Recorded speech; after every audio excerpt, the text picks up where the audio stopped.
উপজেলা পরিষদ নির্বাচনকে সামনে রেখে রূপগঞ্জ উপজেলা পরিষদের চেয়ারম্যান পদপ্রার্থী আবু হোসেন ভূঁইয়া আনারস প্রতীকে ব্যাপক প্রচারণা ও গণসংযোগ চালাচ্ছেন। রূপগঞ্জ প্রতিনিধি রিপন সরকারের পাঠানো তথ্যচিত্রে থাকছে বিস্তারিত।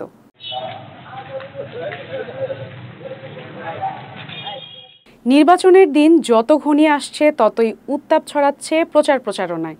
উপজেলার প্রতিটি ইউনিয়নের পাড়া মহল্লা হাটবাজারে গিয়ে কুশল বিনিময় করছেন চেয়ারম্যান পদপ্রার্থী আবু হোসেন ভূঁইয়া। সোমবার ১৩ মে উপজেলার কয়েতপাড়া, নগরপাড়া, মাঝিনা, ইছাখালী, বরুণা ও নাওড়া এলাকায় গণসংযোগকালে তিনি ভোটারদের বিভিন্ন প্রতিশ্রুতি দেন।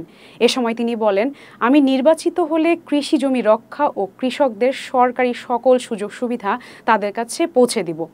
শিক্ষার মানোন্নয়ন করে শিক্ষিত উপজেলা হিসেবে গড়ে তুলব। এই উপজেলা থেকে সন্ত্রাস ও মাদক নির্মূল করে একটি স্মার্ট উপজেলা রূপগঞ্জবাসীকে উপহার দিব ইনশাআল্লাহ। এবং শিশুদের নিয়ে কাজ করব এবং আমি চাই আপনারা, আবারও বলতেছি সাংবাদিক ভাইরা, আপনারা প্রচার করবেন। আপনারা হলো ধারক বাহক এক শিক্ষিত সমাজ।